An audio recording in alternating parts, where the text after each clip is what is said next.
Yeah, I guess, and we're rolling. But I guess that's what it is. Since I've been back, I talked to Bird, one of my guys, and he was telling me when he drove across country, I mean, it took him 2 weeks to normalize. And yesterday I felt okay. This morning I felt all right, but my sleep has just been dog shit. I'm fucking exhausted still.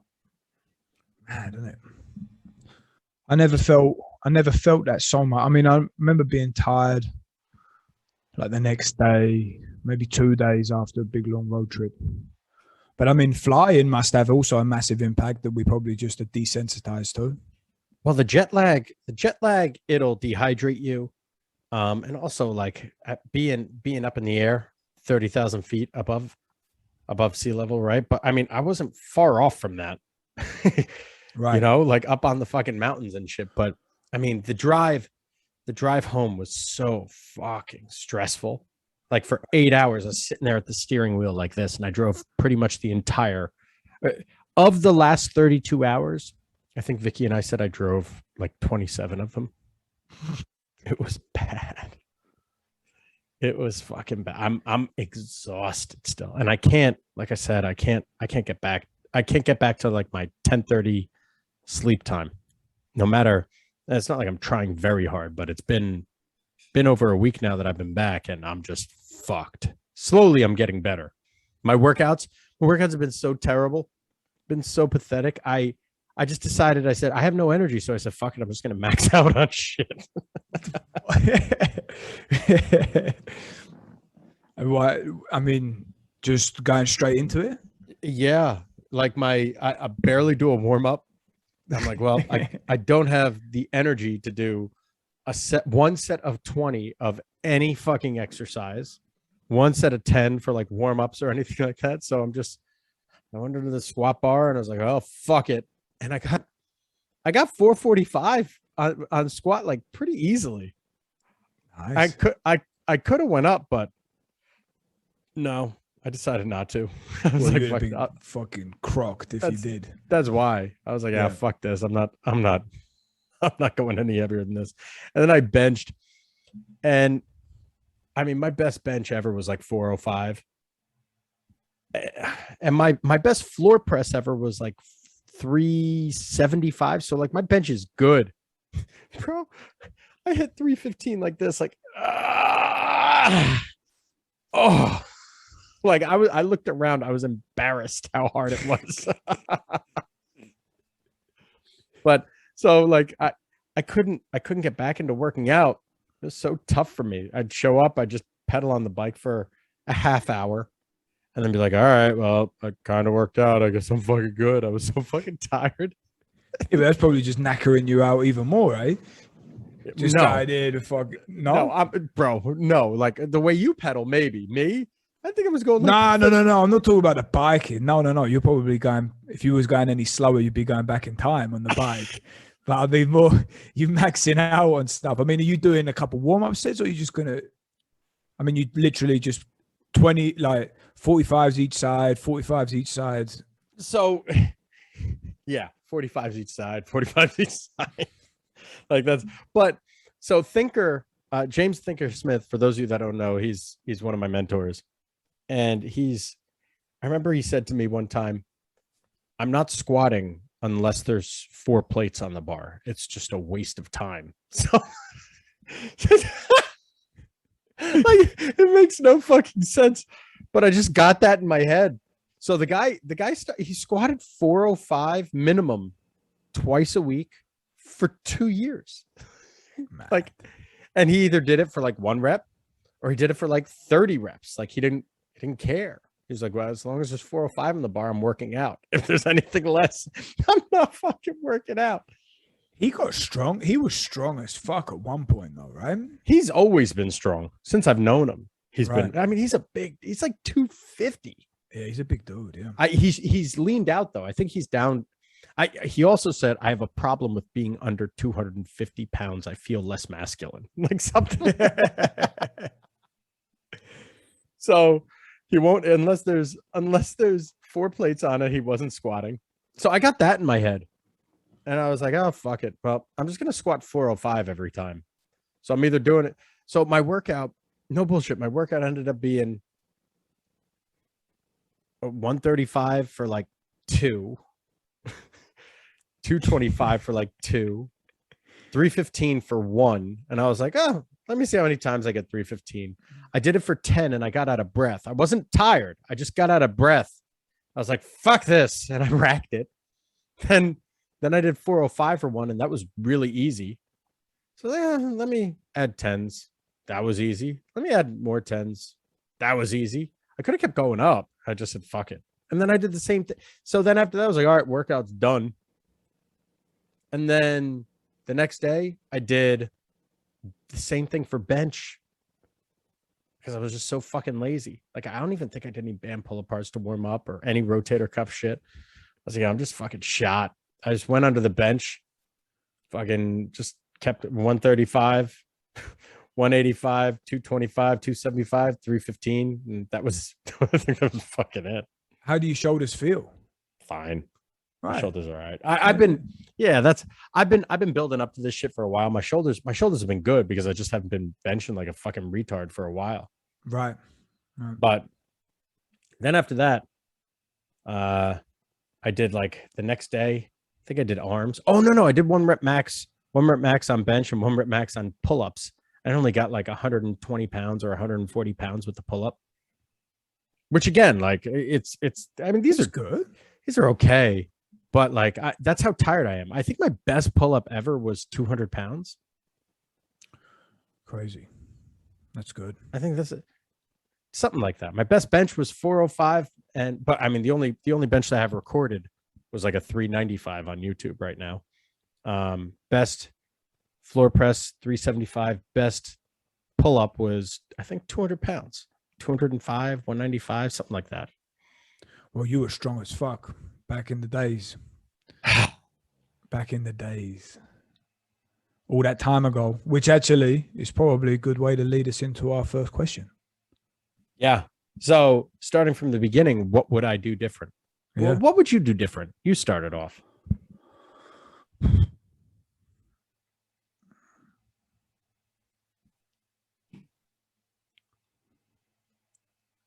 I don't think much, to be honest.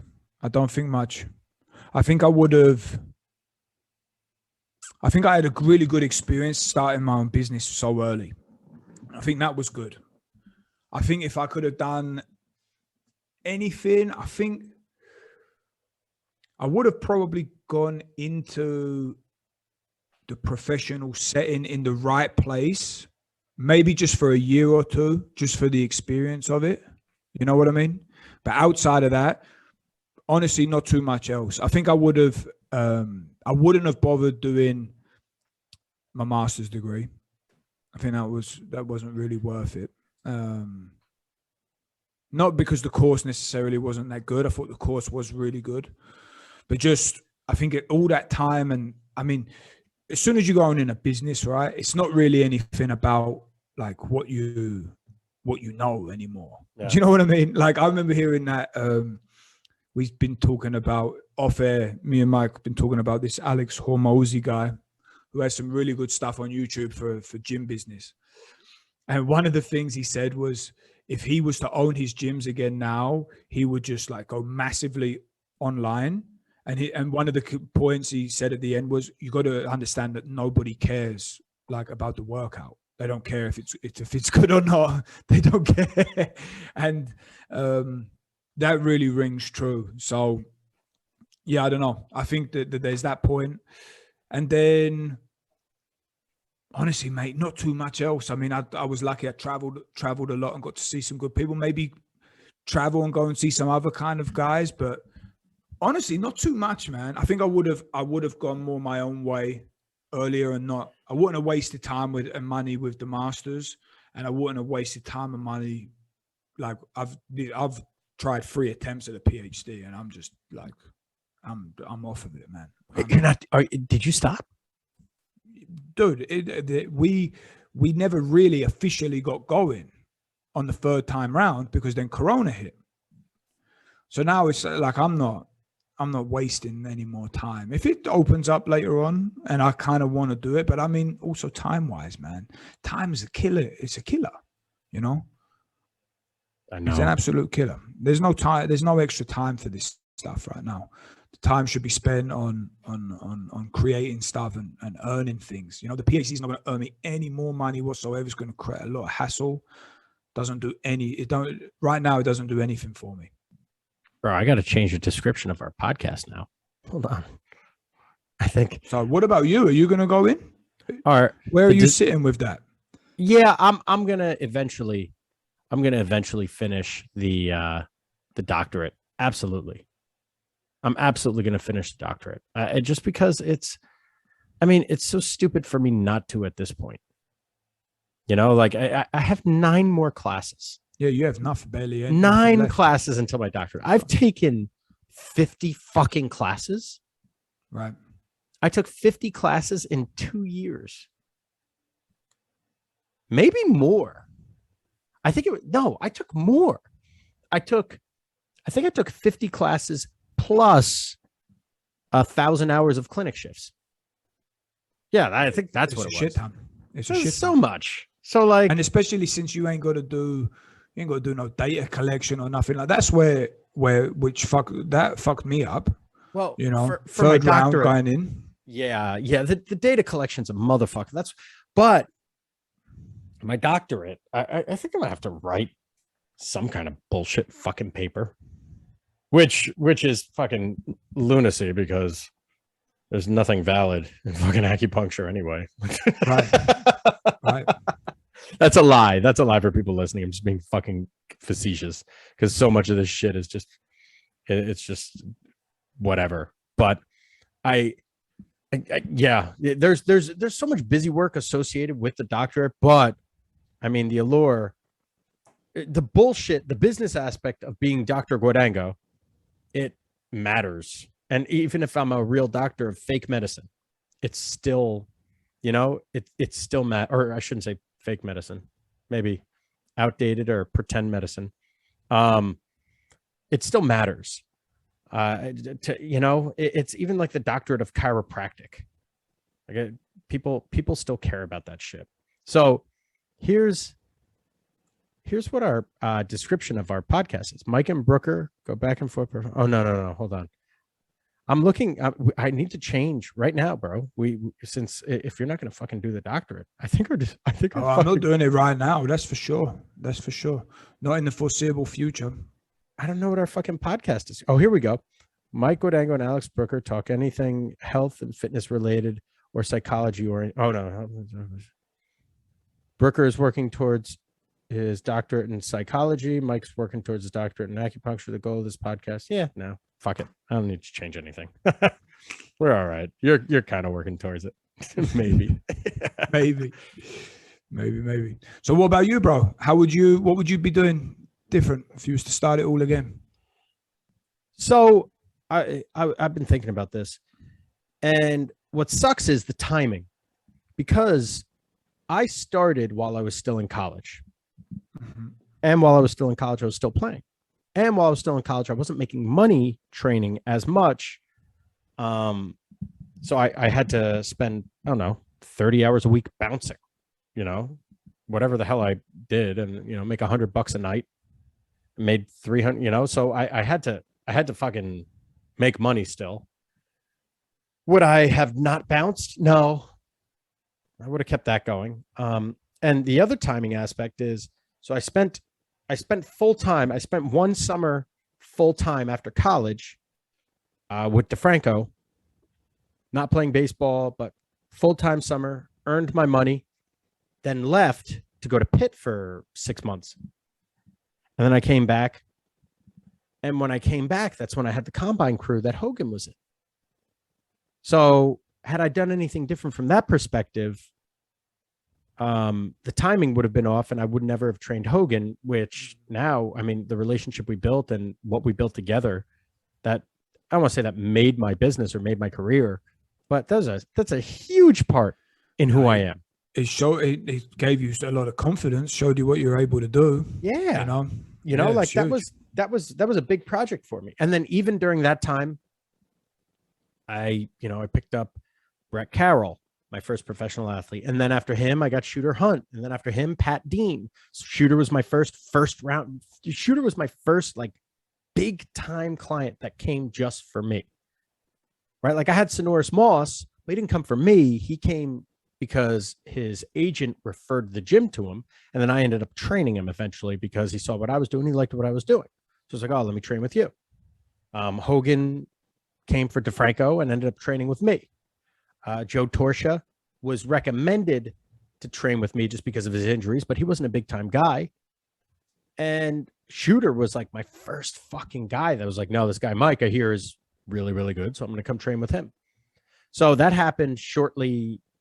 I want to say that happened in like the spring. No, was it the spring? It was the following fall. So I worked with Hogan in the Combine group and that year. And then the following fall, I worked with Shooter when I got back from Pitt. Or excuse me, the following year I got back from Pitt. So that was huge. And that got me Pat Dean, who ended up being like my first guy that I brought up to the big leagues. I brought up that I was with. We trained together. He had injuries. We got rid of his injuries and he was able to play in the big leagues, which got me Rob Delaney, which was my first big leaguer. So in my opinion, what I wish I could have done was internships. Like I would have, after Buddy, I would have trained guys for a year, figured more stuff out, and then went off to intern with like Path or something like that. Right. That's what I was getting into. Yeah. I would have liked to have gone there and also seen how that business structure works too, because that would have been good to have seen very high level operations dealing with pro athletes, because I think before Exos, what was it called? No. Before Altus, not Exos. So Altus is in Exos. Right. Like Exos has a gym and I think Altus just rents. I don't even know if they do that anymore. So I shouldn't even say that.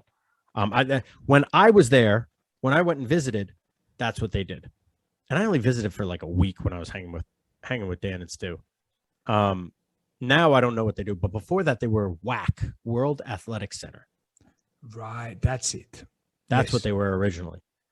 But from a billing perspective and stuff like that, it's I mean, they have so many moving parts and so many trainers and have all these people on staff. I would never do that ever. No, but it's also very interesting because, I mean, I don't think they did.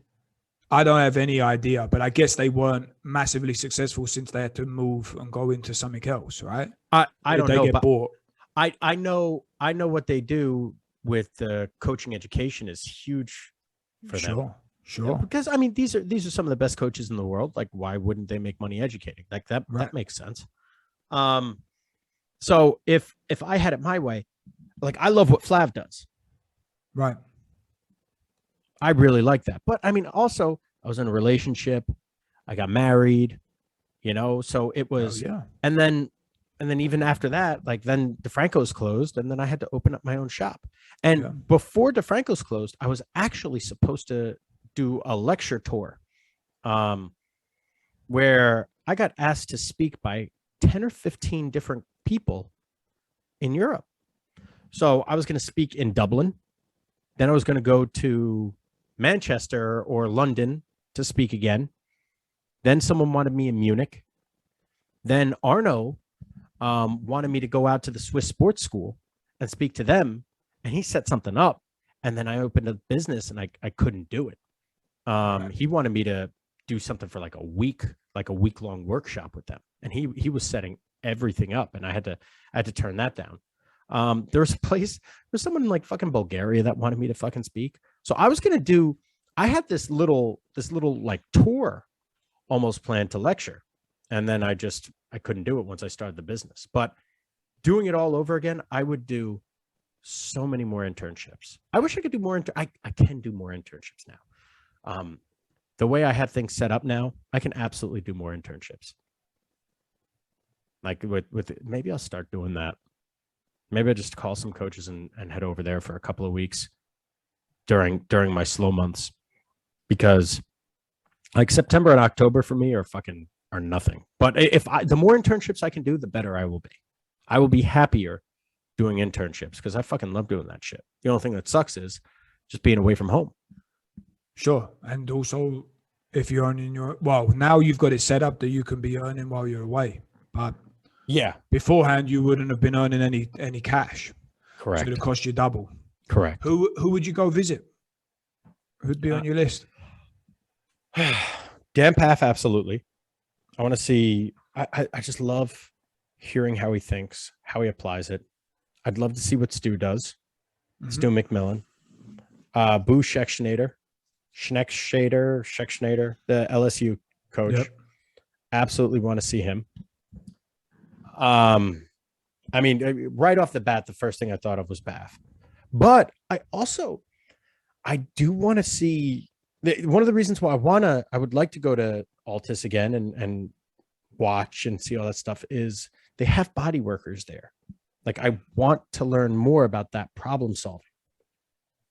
You know, like, just be a fly on the wall. And just hear how people that do body work all day long address these problems. And I mean, we have that here, but these people don't necessarily work on all these elite athletes as well. There's actually a guy, I forget his fucking name. I met him out in LA. His name is Dennis. I forget his last name. He's got this spot out in LA, and I should probably get him on the podcast. He's a pretty cool fucking dude where he started off as an acupuncturist, I think in Canada. And then he ended up doing chiropractic when he came to the States, and he started off as like a bone setter in the hospital, in the ER. And he did that for a while, and now he's just like doing adjustments and everything. He worked on Kevin a bunch of times. I don't necessarily agree with a lot of the adjustments that people do, but to understand how to manipulate and do all that stuff, I would fucking love to learn all that stuff. The internships are huge. I remember when I was with Buddy and James, and they were, because everywhere you go, everyone, it's not just a thought process, right? It's not just how they think, but it's also like what they're reading. So, and the language they're speaking. So when I was with Buddy and James, I didn't understand half the shit that they were fucking saying. Like, I'd never heard like alactic capacity and alactic power and all this shit before. It was foreign to me. You know, I knew max effort, dynamic effort method, repetition method, or repetition effort, whatever the fuck it is. You know, I knew all West Side lingo and all that shit. And I knew some PT but barely anything. And when they started speaking their languages that I just didn't get, I just wrote it down. And I spelled so many fucking things wrong. And I was embarrassed because I was from DeFranco's, and they looked at me like, oh, this guy's a good coach. He already does some stuff. He should know. I didn't want to embarrass anyone. I didn't want to embarrass Joe or anything. But I'm fresh out of fucking college. What the fuck do I know?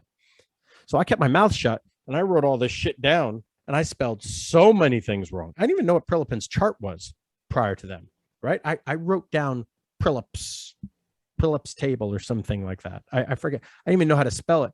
And then after a week, I was like Googling it nonstop and trying to look through all these Russian texts. I can't find this. What the fuck is this? And I asked Buddy. He goes, no, that's not how you spell it. And I was like, oh, okay. Because Buddy says things wrong, but he knows how to spell them right sometimes. Because he's like, he's like a old fucking, he's like a redneck almost, the way he speaks. So it was, I mean, learning, it forced me to read more different texts that I normally, right now I dictate what's being read. I tell people I dictate the trends. Ryan does a good job of like reaching out on his own and stuff. But I mean, for the most part, all things are through me. So unless I push it forward, it's tough. So I like hearing what other people are doing. James was one of I used to be like really, really involved with strength conditioning reading and literature and all that shit. And James told me to stop. He said, learn other things. I said, why? He said, other things will teach you more about strength conditioning than strength conditioning currently will. He goes, strength conditioning doesn't even know their fucking name right now. So what the hell are you talking about? He goes, when it's hot in your house, what do you do? He said, other than turn on a fan, what do you do? I said, turn on the air conditioner. He goes, air conditioner, not air and conditioner, right? I said, yeah. He goes, so why is this called strength and conditioning? It makes no fucking sense. Strength conditioning, not strength and conditioning. You don't turn on the air and conditioner. I'm like, oh my gosh, this is what we're fucking arguing over, James.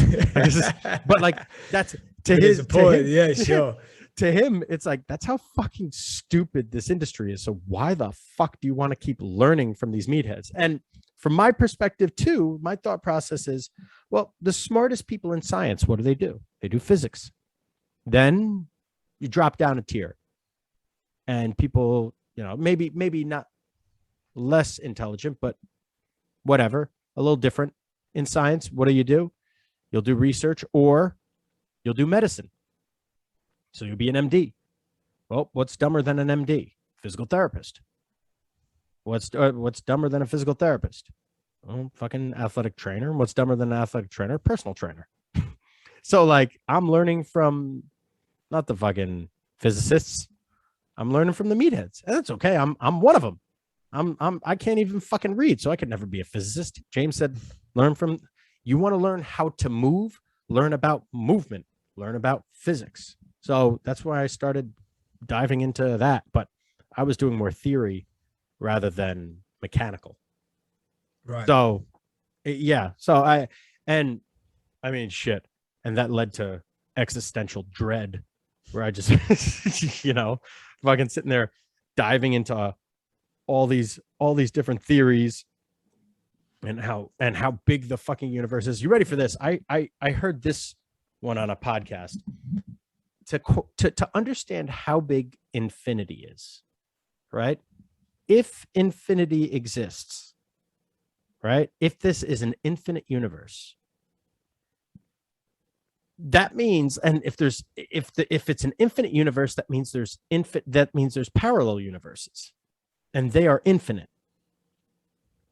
So if there's parallel universes that are infinite, that means somewhere there's a room full of monkeys with a typewriter, and they're just sitting there and they're throwing shit everywhere, and one of them might be typing and jumping up and down, and they're all losing their minds.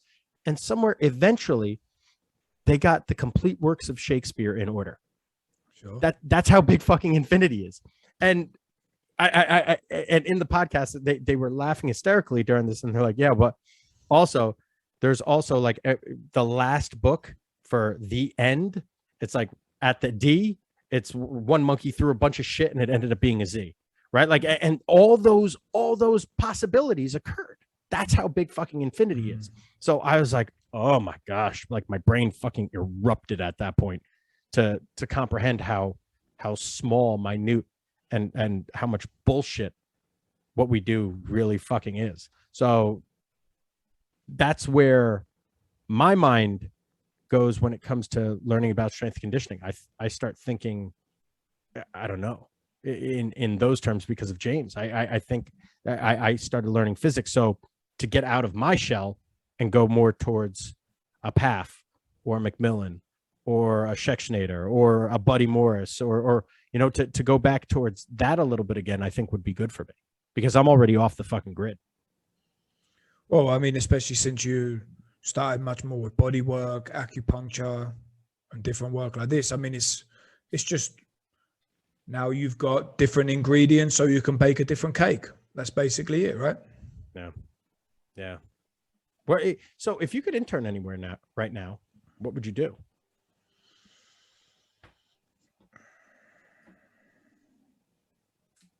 I can't give a good answer because I'm not clued up enough in what other people are doing, like I'm sure there are so many good guys out there doing different stuff, but to me I'd be more curious and interested in understanding how different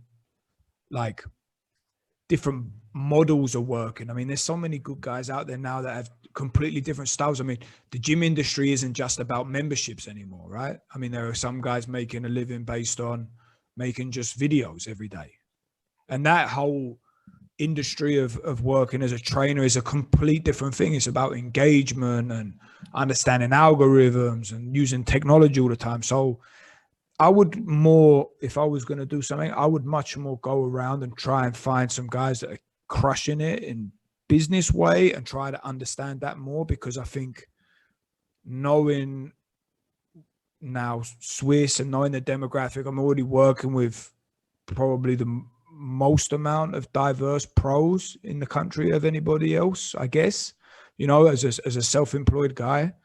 I think it's now here, the only business that there is about trying to give the best environment possible and then trying to understand different things. I mean, that's where guys like, you know, maybe someone like Gunnar would be interesting to go and see, not so much to go there to learn from training style, although I'm sure there's things you can pick up, but also about how he services and how he talks with people and how he keeps them going. And there's so many avenues to it, because I don't know, from my side, I'm looking always at it more as a, I guess, business owner or entrepreneur rather than just as a coach, because I think that the coaching is, I mean, I know that there's amazing coaches out there that just, they can't keep the lights on, and I don't want to be, I don't want to be there. For me, it's, you know, I mean, going from being a good coach to a great coach, you can do it. I mean, you can become anything, right? But you can't become everything. So to try to understand what's essential and where, you know, in my circumstance, what is it that I really want? I think I would go more into this way. And I would like to understand more things, because I think that a lot of the business stuff is a lot to do with just mindset and just understanding things, you know. Yeah, I mean, remember what DeFranco said in our podcast, where asked him what he would do differently. He said, well, I would, or if he were starting now, he would just be a content guy. Yeah. He would just, he'd hire a film crew. Yeah. And I don't know. Maybe I'm just a cunt, but I don't know if I would. Well, you are for sure. Yeah, I'm definitely a cunt. But I mean, with I would love to see what Gunnar does with how he treats his client. I mean, he has his own towels. Yeah. Gunnar Peterson towels. Like, it's fucking, he does the 5-star deal. And to me, like, I'm savvy enough with business that I know that if I just continue to grow my skill set, that the money will follow at this point. You know what I mean? So from the business perspective, I mean, do I have a lot to learn? Fuck yeah. I could do so many things way, way better. And I don't know, maybe it would make me more money. Maybe it wouldn't. I think I learned this lesson of bringing on people way too late, but better late than never. What's his name? Cressy's guy's name is Pete Dupuis or something, right? Yeah, right. He actually had a really good tweet the other day that he posted on Instagram. 99 out of 100 people are celebrating the secrets of world-class lead generations, while I'm over here trying to convince a buddy with a stable of personal training clients with 8+ years of 3 sessions a week loyalty to write a book on retention. Yeah, sure.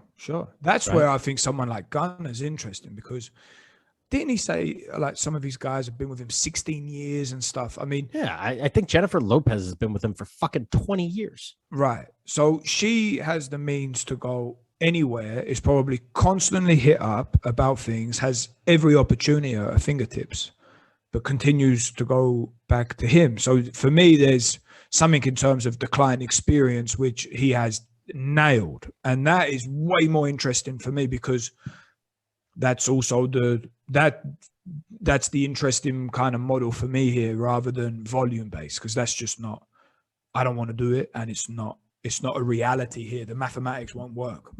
Yeah. So that would be really, that he would be cool. But then I find some of these other guys also very interesting, that they're just creating stuff, you know, and they're doing basic things. And I'm sure like a lot of say, like, for example, Ben Patrick, I mean, he said it from the beginning. He was just making 400 videos a week. It's just pure volume. And then, of course, you get better at it the more that you do it. Mm-hmm. but he went all in, committed hard, and just went for it. And now I'm sure that there's other ways. But I mean, if like listening to that Hormozy guy, yeah, bro, right? He's at 739,000 followers right now. Yeah. He was 250, I think, when he was with us. I think he was 140 when he was with us. Okay, could be. But listening to this Hormozy guy, I mean, he's like, absolutely right. He's crushing it, and I think that, I mean, he says, you know, his businesses have generated, you know, hundreds of millions.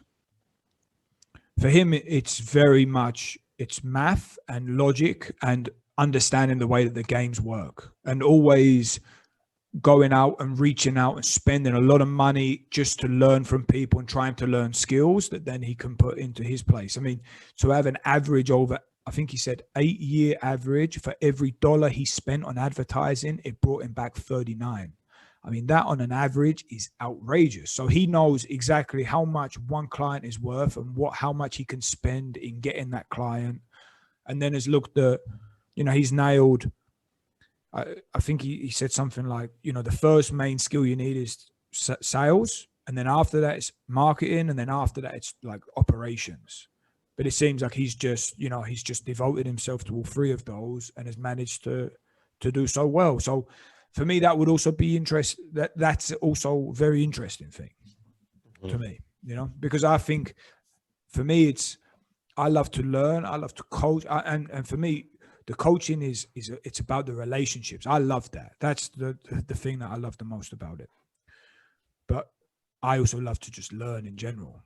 So learning skills. And I think that the entrepreneurial skills are fantastic because you don't know what the future shows or what the future holds, sorry. And then if we're not able to coach or something happens or you don't want to do it or whatever, then the skills can transfer. And I think that the job that we have, I think we've learned so many valuable skills that if we was to put it into another industry, I think we could be highly effective. I think that we're really in a limited industry here.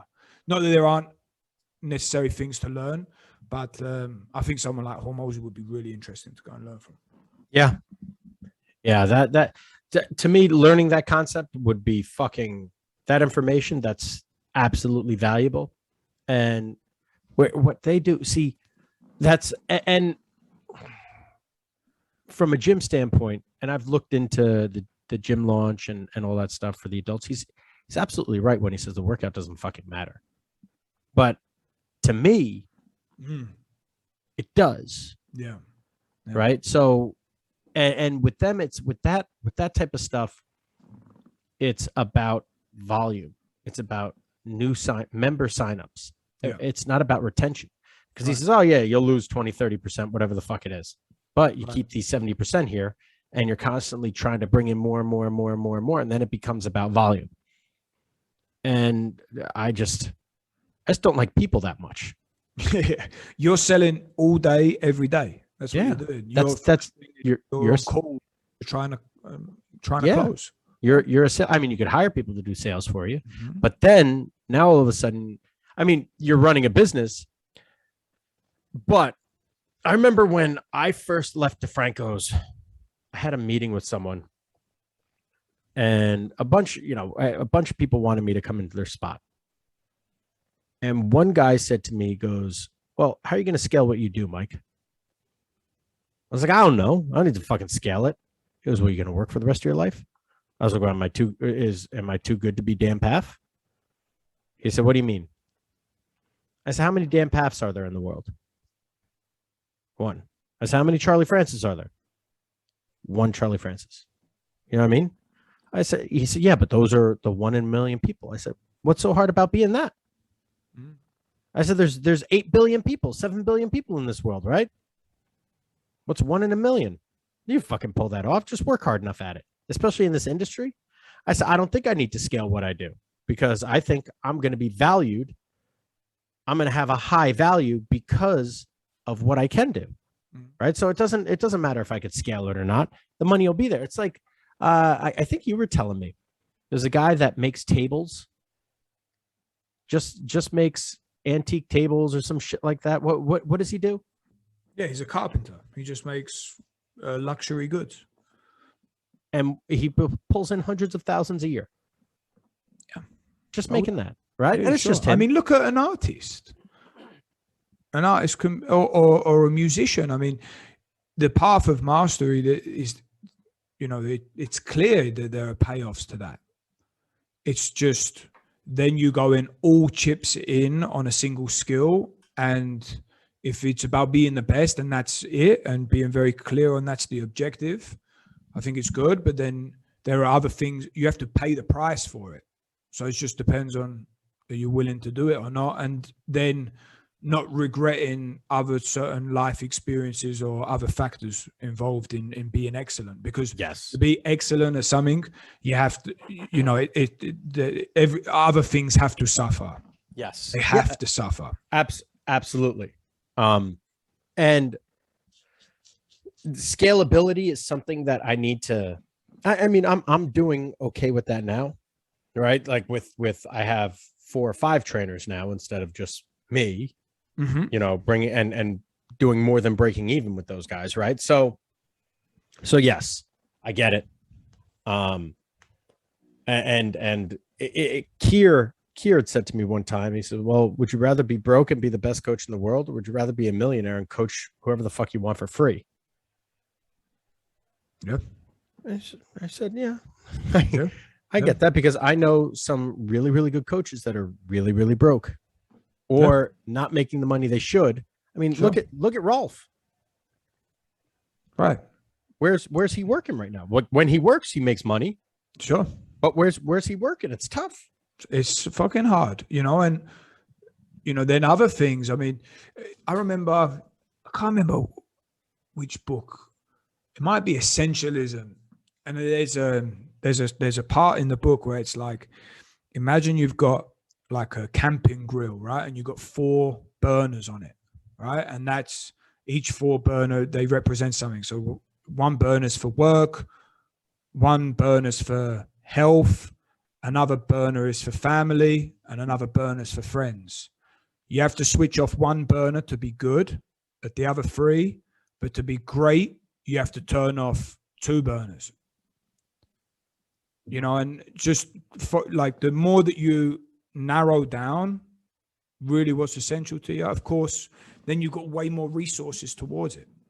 So, I mean, if you look at it, I mean, someone like Musk, I mean, that guy is on point all day long. I mean, you could take any expert, I mean, or any proper successful sports athlete. They're not going to, this whole idea of balance and stuff, I mean, this is complete horseshit. There is no balance to things. No. You have to be all on it. You got a short period of time, and I think, I don't know. To me, there's just a lot more things are always setting in. And again, I think you can be anything in this kind of wacky way. You can be anything, but you can't be everything. You can have anything, but you can't have everything. And this coming to that realization for me was hard, because I always wanted to be the guy that could do everything, and I want to do everything. I've been like that for a long old time.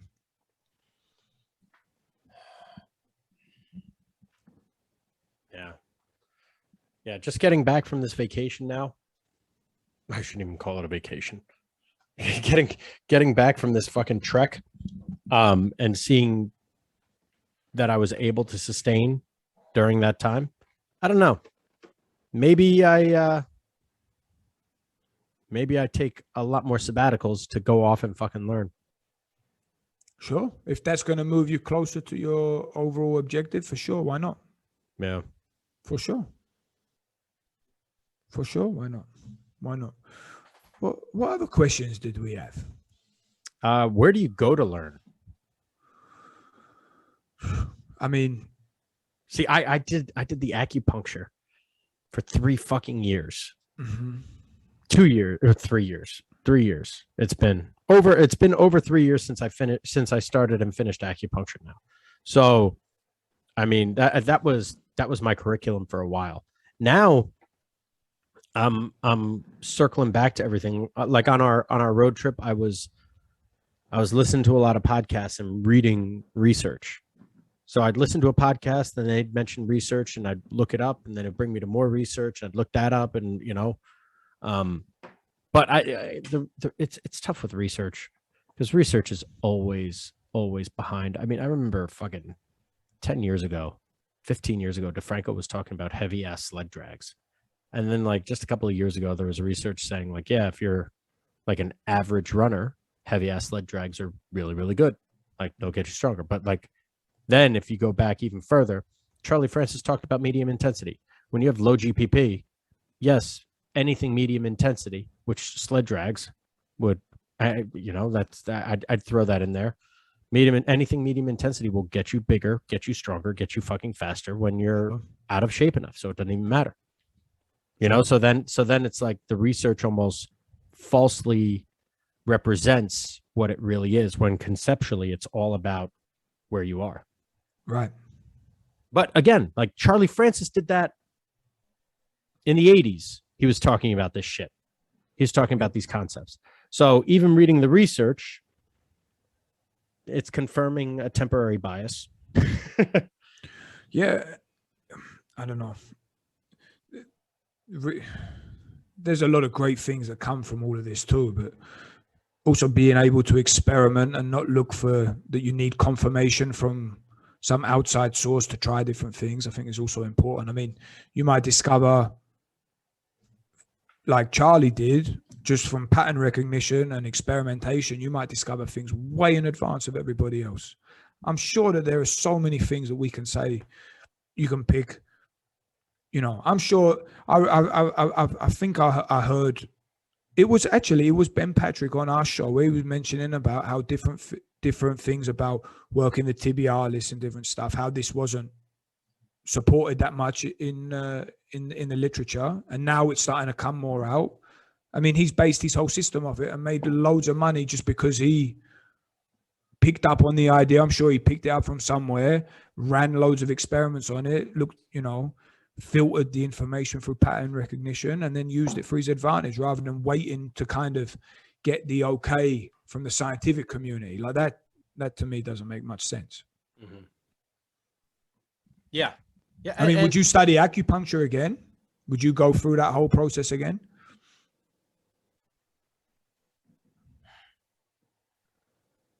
It's a good thing that we don't remember bad things all that much, hey, bro? I don't know. I mean, with what I'm able to do because of acupuncture, and yes, I would do it. When would be a lot earlier. But I mean, how much earlier? I don't know, because I came to some really, really good realizations about what I like and what I don't like based on my level of knowledge now with everything. I don't know. I don't know. I don't know, because I'm not using it all that much. You know what I mean? Like some of the knowledge I use, some of it I just throw away or I keep in the back of my head. And then when it confirms the bias, I say, oh, isn't that interesting? Like when there's certain environmental things and I say, oh, that coincides with it. But then like, it doesn't, every other fucking time. So I don't know. Yeah. I think I would do acupuncture again.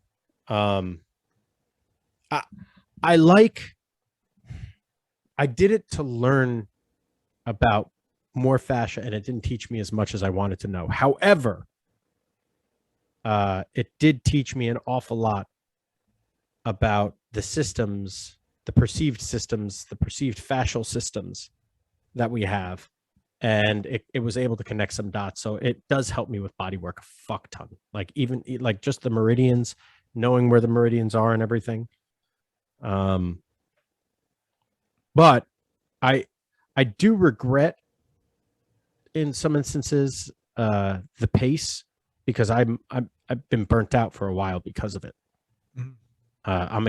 I've been mentally exhausted because of it. So like learning stuff has been very, very tough.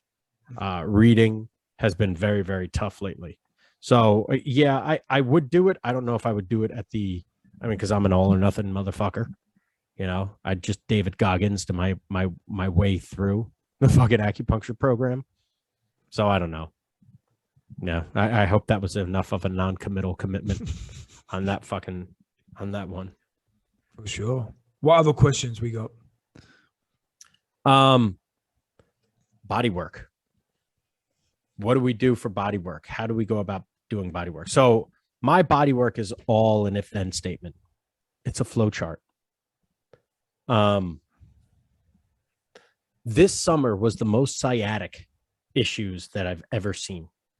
I've ever heard of. With your regular guys or regular with new people. guys? Okay. Well, excuse me, not athletes. Yeah.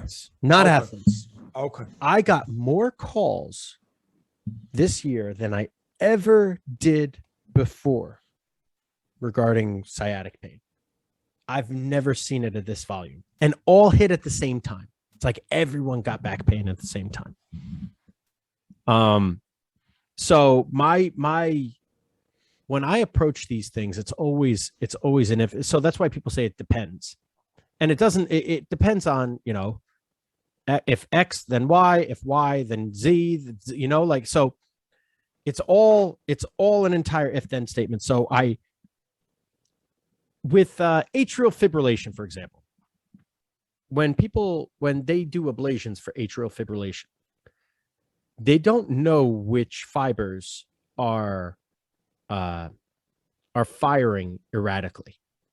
Okay, they go to the most common area of erratic fiber recruitment, because with the heart, it's Purkinje fibers. When one fires, they all fire. But if one fires erratically, it fucks up the whole rhythm of the heart, and it doesn't listen to the electrical system that the heart has in place. The Purkinje fibers are their own system. They're rhythmic firing fibers. So what they do is they kill off. They destroy the fibers that are poorly recruiting to stop the other ones, to stop polluting the other ones. But they don't know which ones it is. So they just go to the most common area first. And then after that, then they go to the second most common area. And then after that, then they're like, oh, maybe we try a different method. But if it doesn't work after the first one, 60% of the time, it works after the second one. So what I do is very, very similar. I'll listen to symptoms. I'll listen to all the things going on. Like if someone comes up with lower back pain, right? My first thought is QL. Your lower back pain, unilateral, QL. If it's central, it'll be something else. But I'll use the QL for an example. Oh, I got lower back pain on the one side. Or they say I have hip pain on the one side, groin pain. So what I'll do, first thing I do, I'll check the hips. Now, it's not a given that if the hips are out of alignment that there's pain, or if there's pain that the hips are out of alignment. But in some instances, that happens to be the case. And when I get the hips back in alignment, a lot of the time they feel better. But it's not a guarantee like, hey, your hips are out of alignment, you're absolutely going to be hurt one day. Like, I don't believe that. But there are most people don't even realize, do they, either? That's the other thing, right? So, but for the people where it occurs, okay. So getting people back in alignment. And this is where I disagree with a lot of chiropractic. In acupuncture school, we had a t-shirt and a hoodie that said, I have a needle for that. And it had a picture of like an acupuncture pin, right? It was really cute. I didn't buy it. To me, that's the definition of man with a hammer syndrome. Right. So when Pat was asking me what he should do with his future, I said, I want you to figure out how to solve every single fucking problem possible with a needle. That's what you should do. You should become a master at acupuncture. And then, now that you know how to do it all, you don't need to. Find the things that it actually works best for, not the things that you made it work best for. Mm-hmm. Chiropractors, they can bill for one thing: cracking.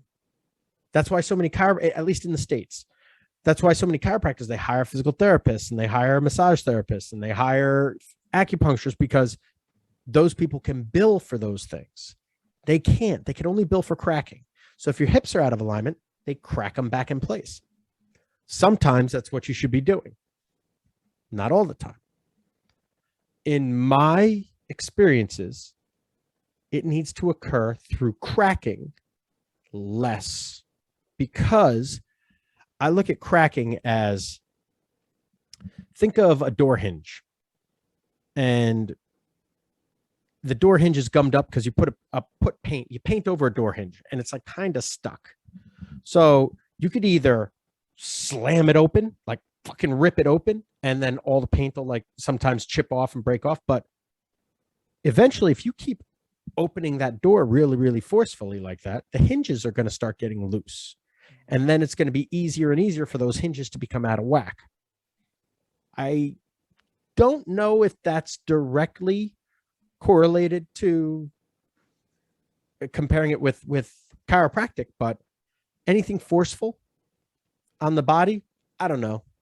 I'm not always with it. So what I've noticed was, if I just release the fascia, and not through needling, through stretching, through breathing, allow the body to figure itself out. I've had a great deal of success with that. Even in adjusting or realigning the hips, I do it through stretching. Right.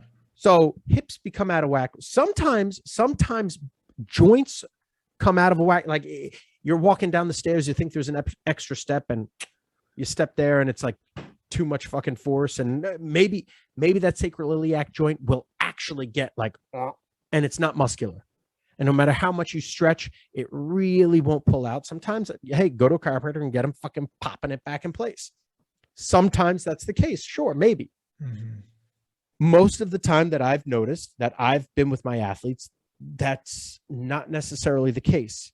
So for me, if I can get to these answers with less invasive procedures, I do that. So it's the minimal effective dose. Yeah. Yeah. So first thing I do is I go to the QL. Let me lengthen the QL. And from an acupuncture standpoint, it's the side of the body. It's Xiaoyang, right? That's the Xiaoyang. Get that whole fascial line, the whole side of the body. Lengthen that out. Does that work? Did that alleviate any pain? Yes, no, maybe. If it did, okay. There's two things we can look at here. When the QL is a little fucked up, sometimes it's the hip flexor. Where does the hip flexor attach? It attaches to the vertebrae. The psoas, it goes all the way to the vertebrae, lumbar and thoracic, which if that's tight, it can pull you into a lordotic posture. You go into the lordotic posture, it could fuck with the QL a little bit. Possible. Another thing is glute medius. Glute medius, piriformis, that I guess they call it the sling, but that side fascia, that lateral fascia, the Xiaoyang fascia, if that's tight, that could also lead to a disruption of the daimai, dysfunction of the daimai, which is essentially the core quotes, and that will cause an irritation of the QL. So at that point, it's, well, do I go for the glute medius or do I go for the hip flexor? Let's try the glute medius. Roll out your glute medius on the vibrating foam roller. I won't stretch you. Roll it out on the vibrating foam roller. Does that give you any relief? Cool. It's a glute medius. Or I'll test knee flexion. Having them lie down on their stomach, check knee flexion. Does that feel, and I see, is there asymmetrical knee flexion? If there is, okay, if the quad is tight, typically a tight quad can lead to a tight hip flexor. Sometimes the quad is nice and loose. It's all right. Bend your knee, lift your knees off the ground while lying supine. That'll do the psoas. Sometimes that's tight. So if that's tight, I lengthen that. But I don't forcibly open it up. I let them lengthen it themselves by putting them into positions. Sometimes that makes it feel better. Then, if that doesn't work, and the glute doesn't work, glute medius doesn't work, then I go, well, I did Shaoyang. Let me try Taiyang. Let me try Taiyang. So Shaoyang's the side, Taiyang's the back. So Taiyang would be hamstring. So let me lengthen the hamstring. So let's work on that side, because if you have lower back pain, it could be Daimai, it could be Shaoyang, it could be Taiyang, or it could be Yang Ming, which is the front. So it could be back, front, side, inside, outside. Like, you check everything, and then you work on that fascia associated with it. So there's all these relationships that it could be, and I just go most common to least common. So from a body work, and I approach all my body work, all my problem solving with just like that. Is it the spot? Is it above the spot? Is it below the spot? Is it to the inside of the spot? Is it to the outside of the spot? Is it the front of the spot or the back of the spot? And is it the right shoulder causing the left hip, or whatever the fuck? So I had someone with biceps tendonitis today. First thing I did was I did range of motion testing, and I checked pec minor. Pec minor was tight as a motherfucker. So the job of the rotator cuff is to stabilize in the glenohumeral fossa. If the rotator cuff cannot stabilize properly, then the brain knows this, and it knows it's going to clunk around in that fossa. So to prevent that, it will do a couple of things. One, it'll cause a hyperactive trap. Why? Because it'll create space in that fossa to stop that humeral head from clunking around. Two, it will also cause your bicep and tricep to become stabilizers, because it knows the shoulder can't stabilize itself. The rotator cuff muscles are dysfunctional, so it needs to recruit other stabilizers. When that happens and that trap becomes elevated, how many people become hyperactive traps with their chest out, shoulders back? Or when that trap becomes hyperactive, scap rolls forward and it'll even protract slightly. And what happens? You get internal rotation, and that pec minor gets fucking tight as well. So today I had someone with biceps tendonitis, and the last thing I did was work on their bicep. First, I worked on their pec minor. Then I worked on their trap and the rotator cuff. Then I worked on their tricep. And we went from an 8 to a 3 just without touching the fucking bicep alone. And the bicep was the main cause. I did the bicep last, and it was gone. Yep. By the time I got to the bicep, though, it was a 2. It was a 2-3. And so, she was like, oh, I barely feel it. Went to the bicep last, and everything felt better. Now, it's not always the area. It's the surrounding area that I go to. Right. So was you just loosening off those areas, or did you also strengthen the rotator cuff a little bit as well? So I would do reciprocal inhibition, right? I would. Now there's different techniques that you could do soft tissue work in. You know, you have like a pin and stretch technique. You have reciprocal inhibition. You have reciprocal inhibition plus pin and stretch, where you are pinning the agonist while contracting the antagonist under resisting to lengthen the agonist while you're pinning it down. Right. So like there's a million and one different fucking ways to do things. So I will, and it's all through stretching, all through breathing, all through massage. You know, like any kind of self massage, like because I don't want people to have to rely on me doing a lot of the stuff. So if I can teach them how to do it on their own, and they don't have to fucking come back, like, yeah, it cost me money, but at least they can fucking solve the problem. Right. And people know how to teach themselves. So I'll show them with lacrosse balls. I'll show them with everything. It doesn't fucking matter. Cool. Sounds good. And when people ask me to do courses, these are the courses that I think about giving people. Yeah. Would you be open to showing people this? Yeah, yes, I would.